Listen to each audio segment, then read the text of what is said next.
आज रात माँ कुतिया का व्यवहार कुछ अजीब था। पिल्ले आराम से अपना खाना खा रहे थे, लेकिन अचानक वह भौंकते हुए आई और उन्हें जबरदस्ती कुत्ते के बाड़े में धकेलने लगी। एक पिल्ले को तो उसने खाना खत्म करने से पहले ही अंदर कर दिया। जब उसने देखा कि सारे बच्चे सुरक्षित हैं, तो वह तेजी से खिड़की की तरफ भागी और घर के अंदर जोर जोर से भौंकने लगी, जैसे अपने मालिक को कोई खतरा होने की चेतावनी दे रही हो। शुरुआत में घर में मौजूद दादा और पोती ने ज्यादा ध्यान नहीं दिया, लेकिन फिर दादाजी चौंक गए जब उन्होंने देखा कि टेबल पर रखा पानी का गिलास अचानक जोर से हिलने लगा और कुत्ते की भौंकने की आवाज और तेज हो गई। अगले ही पल गिलास फर्श पर गिर गया, खिड़की टूट गई और पूरा कमरा जोर जोर से हिलने लगा। इससे पहले कि वे कुछ समझ पाते, एक भयंकर भूकंप आ गया। दादाजी के पास बस इतना ही समय था कि वह अपनी पोती को गिरते हुए भारी अलमारी से बचा सके। कुछ ही देर में भूकंप के बाद आई सुनामी ने पूरे इलाके को तबाह कर दिया। कुतिया बेचैन हो गई। उसने अपने मालिक को बचाने के लिए पूरी रात खुदाई की। उसके पंजे खून से लाल हो चुके थे, लेकिन वह रुकी नहीं। बच्चों ने भी उसकी मदद करने की कोशिश की, लेकिन वे फंसे हुए दादा और पोती तक नहीं पहुंच पा रहे थे। तभी कुत्ते ने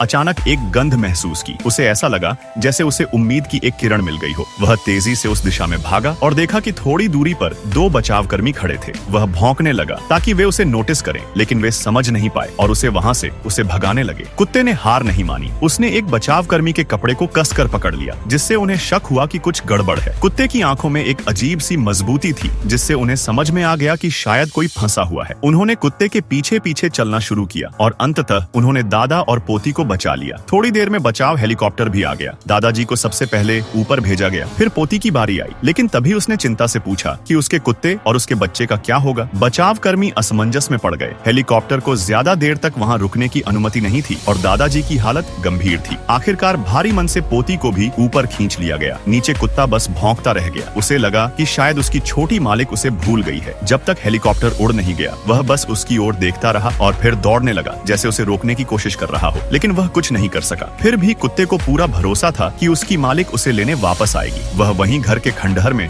अपने पिल्लों के साथ इंतजार करने लगा। लेकिन अब एक और मुश्किल थी। न खाने को कुछ था, न पीने को। भूख से बच्चे लकड़ी के तख्ते तक चबाने लगे। कुत्ते ने हिम्मत नहीं हारी और खंडहरों में खाने की तलाश की। उसे किस्मत से एक आधा भरा हुआ कुत्ते के खाने का बैग मिल गया, लेकिन इससे पहले कि वह राहत की सांस लेता, उसने देखा कि कुछ कौवे उसके बच्चों को परेशान कर रहे हैं। माँ कुतिया बिना सोचे समझे दौड़ पड़ी और उन कौवों को भगाने लगी। इस संघर्ष में एक कौवे ने उसके चेहरे को नोच लिया और खून निकलने लगा, लेकिन उसने हार नहीं मानी और अपने बच्चों की रक्षा की। हालांकि असली मुसीबत अभी बाकी थी। बारिश शुरू हो गई और तेज ठंड पड़ने लगी। वे सब भीग चुके थे और उनके पास छिपने के लिए बस खंडहर की थोड़ी सी जगह थी। और फिर वीडियो लाइक करने पर पार्ट 2 मिल जाएगा।